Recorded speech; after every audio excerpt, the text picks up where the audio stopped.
Ne pas se prendre les pieds dans le tapis. Cette journée, vous allez bien ? Doit être la sienne, celle du premier président français à reconnaître officiellement l'État de Palestine. 10 heures lundi dernier. Ça va ? Vous allez bien ? Emmanuel Macron embarque pour New York, où il doit annoncer sa décision devant l'ONU. Merci beaucoup. Comment allez-vous ? Monsieur le Président. Ça va ? Pareil ? Merci, Monsieur le Président. Au moment de décoller, il le sait, Tout est bon ? Ouais, tout est prêt. Les conditions de vol sont bonnes ? Un petit peu de turbulence pendant la montée. la suite sera tout, sauf un long fleuve tranquille. Vous sentez une pression particulière? Oui. Parce que c'est pas une décision qu'on prend à la légère et elle est aussi parfois pas comprise ou elle peut blesser d'autres, donc il faut essayer de ramener tout le monde. Et donc c'est aussi au-delà de la conférence, les discussions utiles qu'on pourra avoir avec le président Trump et nos grands partenaires. Première turbulence, justement, venue des États-Unis, alliés d'Israël et critique de la décision française. Les Américains, ils ont bloqué la jeune Palestinienne qu'on voulait emmener. Entouré de ses conseillers diplomatiques et du ministre des Affaires étrangères Jean-Noël Barrot, Emmanuel Macron est vite mis au parfum américain. Et ils ont fait référence à votre petite interview sur CBS et au mot sympathique que vous aviez eu pour Charles Kushner. Charles Kushner, l'ambassadeur américain en France, vivement critiqué par Emmanuel Macron après ses reproches sur la lutte contre l'antisémitisme du gouvernement. Après, j'ai des mots sympas pour le président. Exactement. Les mots. Comment les choisir quand l'équation semble insoluble? Comment soutenir la Palestine sans vexer davantage des Israéliens furieux de sa décision? À moins de 5 heures de son discours maintenant, c'est l'heure de la dernière réécriture pour Emmanuel Macron. Monsieur le Président, il y a eu combien de versions de ce discours? Vous l'avez réécrit? Et après, il faut toujours le réécrire, le travailler, pour que les choses soient le plus simples et le plus évidentes possible. Sans blesser personne? Aujourd'hui, d'abord, arrêter les déplacements de population et les civils qui sont tués. Et donc, avoir un effet utile et convaincre d'autres décideurs. Et en effet, montrer à tout le monde que la sécurité et la paix de tous se jouent derrière ce chemin. Mettre d'accord Palestiniens et Israéliens.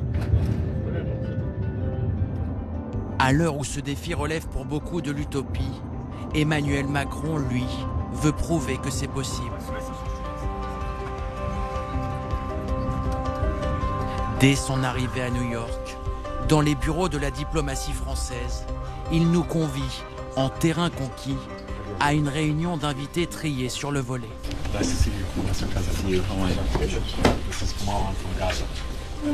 Dans la salle, des responsables associatifs, des avocats et des médecins, palestiniens et israéliens, unanimes quant à la décision d'Emmanuel Macron. And we work very hard with the Israeli public to convince him that the recognition is the right thing for both sides.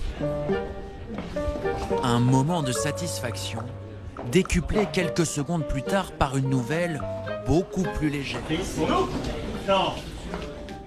1 heure avant un discours historique devant l'ONU, et malgré une joie non partagée par son garde du corps,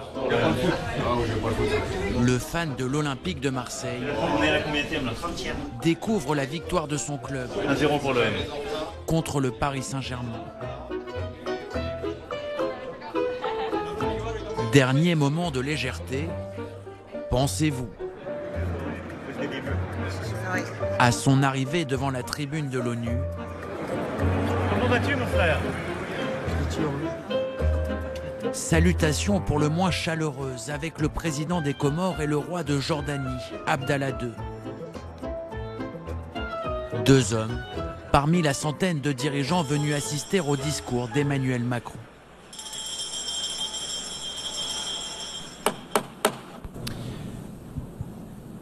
Madame la Présidente de l'Assemblée Générale, Monsieur le Secrétaire Général, le temps est venu de rendre justice au peuple palestinien et ainsi de reconnaître un État de Palestine, frère et voisin, à Gaza et en Cisjordanie et par Jérusalem. Le temps est venu.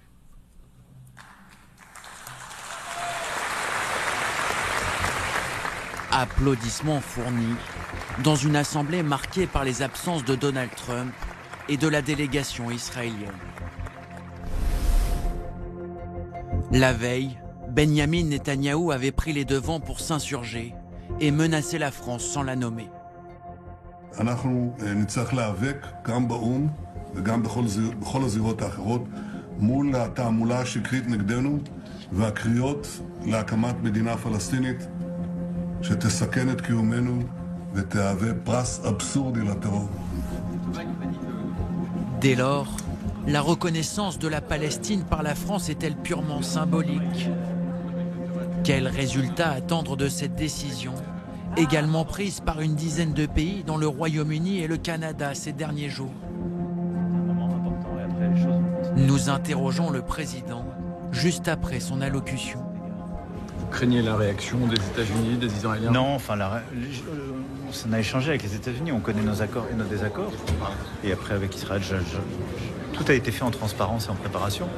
Et donc maintenant, il faut surtout qu'on arrive à ce que les combats arrêtent, à ce que les otages soient libérés, et ce qu'on puisse remettre la paix. Donc les discussions avec les États-Unis, la pression exercée sur Israël vont être clés. Et j'espère en effet pas de comportement inapproprié. Emmanuel Macron le sait, un seul homme peut pousser Israël à la table des discussions. Donald Trump. Mais ce soir-là, à New York, il va plutôt bloquer le président français au sens propre du terme.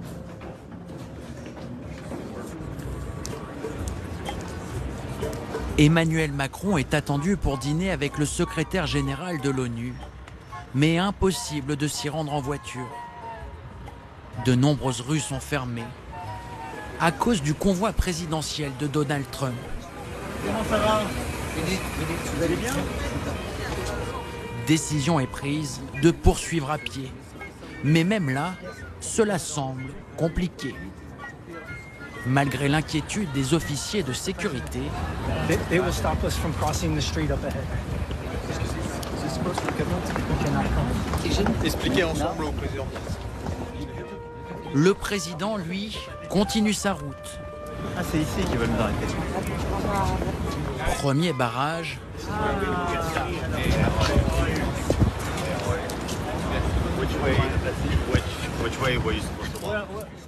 Et première négociation réussie.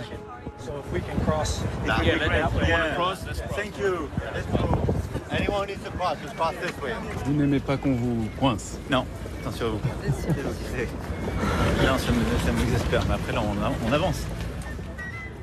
Mais quelques mètres plus loin, devant des badauds légèrement abasourdis, C'est Macron. Bonsoir. Ça va? Et vous? Attention. le président est de nouveau stoppé. Et cette fois-ci, ça ne va pas se passer comme il l'espérait. Mais alors, qu'est-ce qui se passe?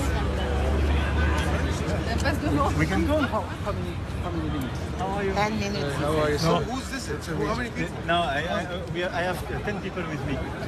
I go to the French embassy. I know. I'm sorry, President. I'm really sorry. It's just that everything's frozen right now. There's a motorcade coming right now. I'm sorry. If you don't see it, let me cross. I negotiate with you. No, it's just Emmanuel Macron ne va alors pas s'embarrasser et directement téléphoner à Donald Trump. How are you? Guess what? I'm waiting in the street because everything is frozen for you. S'engage alors une discussion pour le moins inattendue. Devant plusieurs caméras, en pleine rue, les deux chefs d'État parlent du sujet du jour, pour lequel ils ne se sont pas encore vus. I know. I will follow. But you know, after I would love if we can have a short discussion with Qatar and you on the situation in Gaza because we La situation se débloque Sir, we're gonna open just for your 10. Just whoever's with him, only 10 people are gonna go, okay? Okay. Let's go. Wait, come. Mais l'appel est loin d'être terminé.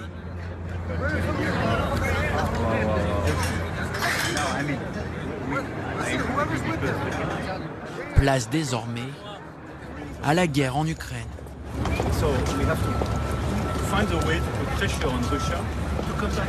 Au total, 6 minutes et 22 secondes d'échange. Emmanuel Macron a-t-il profité de cette séquence pour afficher publiquement de bonnes relations avec un allié incontournable? Que lui a dit au juste le président américain? Thank you, Donald. Bye-bye. Take care. Bye-bye. Voilà peut-être un début de réponse. C'était Donald Trump? Je lui ai dit qu'on était bloqué à cause de lui. Il n'a pas beaucoup fait. Le président français saura-t-il convaincre Donald Trump de l'aider dans le dossier israélo-palestinien? Une rencontre est prévue entre les deux hommes le lendemain.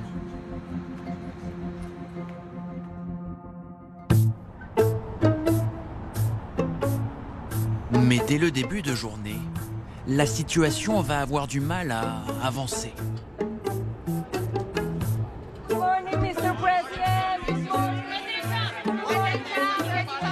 Dès son arrivée à l'ONU, où il est attendu pour un discours,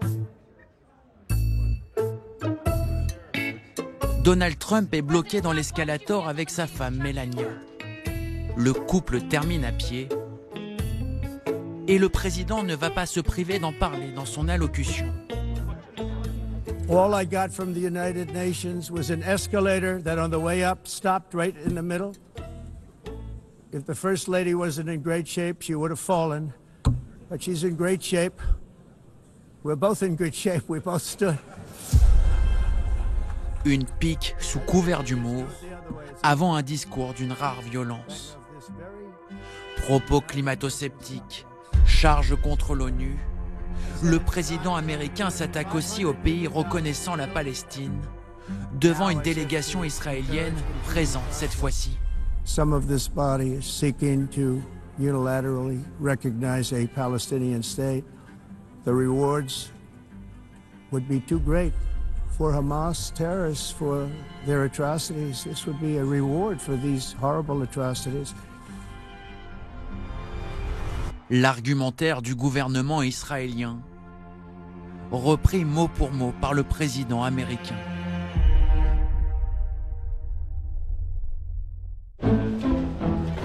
Qu'a pensé Emmanuel Macron de ce discours?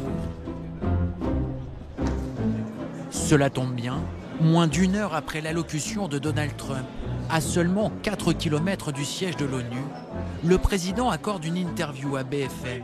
Bien. Comment allez-vous, Patrick? Ça va très bien. Vous allez bien? Merci d'être là. Merci. Et il ne va pas se priver, lui non plus, de lancer une pique à son homologue. Moi, je vois un président américain qui est mobilisé, qui l'a redit ce matin à la tribune. Je veux la paix. J'ai réglé 7 conflits. Qui veut le prix Nobel de la paix. Le prix Nobel de la paix n'est possible que si vous arrêtez ce conflit.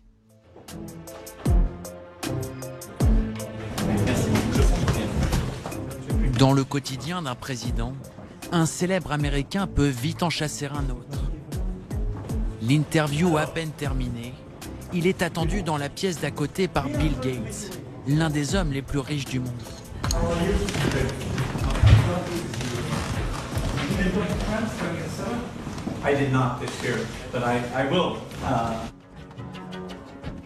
Une rencontre confidentielle, nous n'en filmerons pas plus. Rendez-vous nous est donné pour le déjeuner, où la rencontre du jour avec Donald Trump est dans tous les esprits. Même si, là encore, les Américains donnent du fil à retordre aux Français. Ça va se passer comment cet après-midi? Cet après-midi, les Américains proposent donc à 14h30 une photo et un short meeting debout. Ça sera debout, pas... Mais à 14h30, c'est avec qui? Ça serait avec Trump, pardon. Mais il y a qui d'autre? Bah, là, pour l'instant, c'est seulement vous. Pas d'indication. J'ai posé la question. Okay. Non, est-ce que c'est un one-to-one meeting? Elle m'a dit c'est un photo plus. Il n'y a pas d'autres Européens. C'est donc seul qu'Emmanuel Macron se rend à la réunion tant attendue depuis 2 jours. Sous haute escorte, il retrouve l'ONU où l'attend Donald Trump.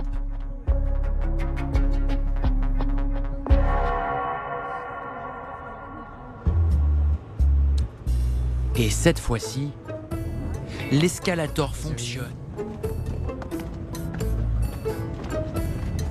Faut-il y voir l'ouverture d'une nouvelle voie diplomatique? Encore faudrait-il prendre le bon chemin.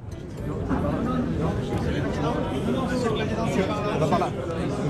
Monsieur le Président, c'est pas par là. C'est par là. C'est par là. Non, non, la photo, c'est par là.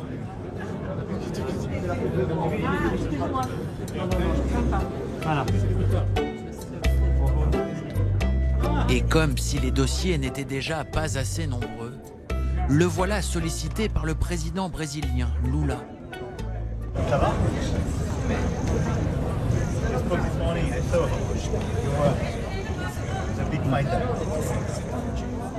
Un grand combattant, visiblement préoccupé par un autre conflit.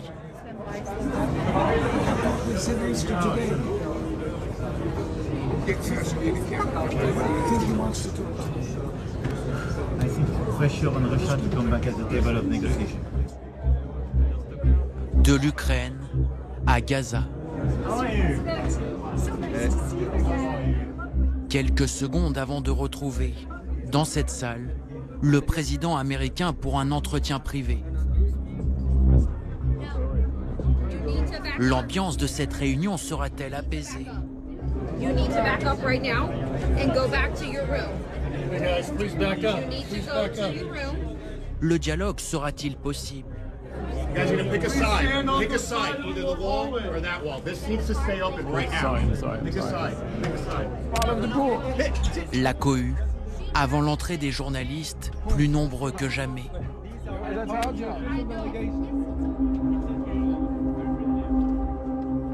À l'intérieur, ambiance plus calme.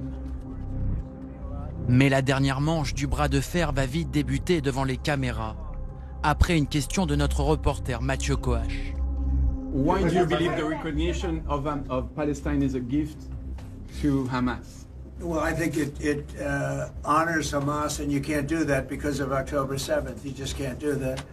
But we will Alors que notre journaliste relance le président américain, Would you recognize Palestine if the hostages were back? Perhaps to make it clear on that. Emmanuel Macron devance sa réponse Nobody forgets the 7th of October. et s'adresse directement à lui. But after almost 2 years of war, what is the result? Once again, they killed the top leaders of Hamas. It works. This is a great achievement. But at the same time, you have as many Hamas fighters as you had the first day. So it doesn't work to dismantle the Hamas. This is not the right way to proceed. Le symbole du chemin qu'il reste à parcourir pour parler d'une même voix.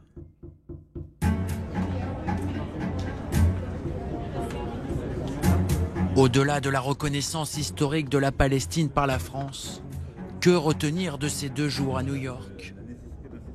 Qu'attendre d'un Donald Trump aussi imprévisible qu'indispensable pour parler à Israël? Est-ce que Donald Trump vous écoute?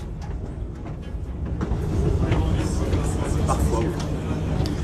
Pourquoi c'est si compliqué d'avoir affaire à lui? C'est normal qu'il y ait avoir des divergences.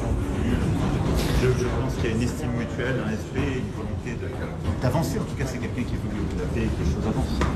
Donc, je pense qu'on a des perspectives. Mais qu'est-ce que je fais là? On attend d'avoir les résultats. À son retour en France jeudi dernier, Emmanuel Macron le sait, le plus dur ne fait que commencer.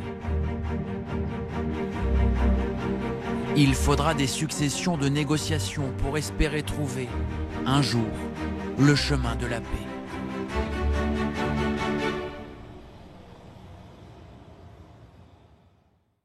Bonsoir Nicolas. C'est vous donc qui avez suivi Emmanuel Macron minute par minute pendant ce voyage à New York. Comment ça s'est passé? Vous avez vraiment pu tout filmer? Oui, alors j'avais un smartphone pour filmer, pour être très discret, le plus discret possible. J'avais un badge de la délégation. D'habitude j'ai un badge presse et donc là j'étais vraiment intégré minute après minute effectivement dans cette délégation et j'ai pu tout filmer sauf le contenu des bilatérales. Vous le voyez un moment avec Bill Gates, la porte se ferme. Ça c'est normal, personne ne filme, sinon j'ai eu accès à tout. Alors quand on regarde ces images, on se demande toujours quelle est la part de spontanéité, de réel ou de com. Parce que Emmanuel Macron, il sait que vous êtes là pour BFM, vous n'êtes pas... Bon, quand dans la rue, par exemple, il décide d'appeler Donald Trump, est-ce qu'il joue avec vous ou est-ce que vraiment il appelle Donald Trump? Mon sentiment, c'est qu'il joue un peu. C'est-à-dire qu'il part à pied en se disant je vais réussir à traverser ces rues parce que quand même je suis le président français. D'ailleurs, il est reconnu par la plupart des policiers new-yorkais, je m'y attendais pas. Et puis à un moment, ça coince. Et il y a cette image où il est devant une barrière avec des véhicules américains de Donald Trump qui lui passent devant et cette image elle n'est pas terrible pour lui et c'est là qu'il décroche son téléphone, coup de bol, Donald Trump répond et ça donne l'échange qu'on a vu. Alors quand on voit ce reportage, ce qui ressort c'est qu'il y a quand même depuis le début, depuis l'avion de l'aller jusqu'au retour, une rivalité franco-américaine. On en parle souvent, il y a pendant ce voyage la figure de Donald Trump qui est là tout le temps. Et qui préoccupe beaucoup les équipes. Et on le voit avec le chef du protocole à un moment qui annonce cette bilatérale qui se débloque enfin. Dès le premier briefing dans l'avion avec les équipes, on sent que c'est ça qui est derrière la tête d'Emmanuel Macron et de ses équipes parce qu'ils savent que s'ils ne rencontrent pas Donald Trump, ce sera en quelque sorte raté. Et on voit que c'était pas sûr, que cette rencontre ait lieu jusqu'au dernier moment. Est-ce qu'il y aura les Européens, pas les Européens? Est-ce que ce sera vraiment... À la fin, le format qui reste est celui que souhaitait le président de la République, mais clairement, ça n'était pas gagné. Alors finalement, il y a 142 pays qui ont signé ce texte franco-saoudien qu'on appelle la déclaration de New York, dont la Grande-Bretagne, dont l'Australie, dont le Canada, qui sont les alliés les plus proches des États-Unis. Est-ce que ça fait dire à Emmanuel Macron et à ses conseillers diplomatiques que ce voyage a été un succès? En tout cas, il y avait une tension plus importante que d'habitude au départ, au décollage dans l'avion. Et c'est vrai qu'au retour, on a senti parfois même un peu d'euphorie des équipes d'être arrivées au bout de ce processus. Enfin, en tout cas, de la reconnaissance, d'avoir été suivis jusqu'au dernier moment. Des pays se sont ajoutés sur la liste. Maintenant, le chemin est long et ça, tout le monde le sait. Juste un petit mot, Nicolas, pour dire que dans ce document, on n'a rien coupé. Voilà, on a eu le droit de filmer pendant 3 jours et à la fin, nous n'avons rien coupé que nous ne voulions pas montrer. Alors pendant que vous étiez à New York, en France, on avait un Premier ministre qui continuait à essayer de préparer son budget, c'est pas facile. Est-ce que Emmanuel Macron suit ça depuis New York? Est-ce qu'il se ménage des moments pour s'occuper de politique française? Alors c'est une bonne question parce que moi j'imaginais qu'il passait son temps entre les rendez-vous sur son téléphone. En fait, il n'a pas beaucoup de temps et il n'a même pas toujours accès à son téléphone. Donc il y a un militaire, l'aide de camp, qui accompagne le président partout où il va, qui a ses 2 téléphones et qui lui donne après les rendez-vous quand il passe d'un lieu à l'autre. Et là, on voit le président qui découvre des messages en même temps sur les 2 téléphones, qui répond. Alors, je peux pas vous dire ce qu'il y avait dessus, mais j'imagine qu'à ce moment-là, il y a un peu de politique française. Et on voit qu'on l'informe aussi de l'OM qui vient d'ouvrir le score contre le PSG. Donc, il arrive à suivre quand même. Il arrive à suivre, exactement. Merci beaucoup. En tout cas, c'était passionnant d'être au plus près de cette délégation à New York pendant la reconnaissance française. Merci beaucoup. Merci, Mathieu Kouache.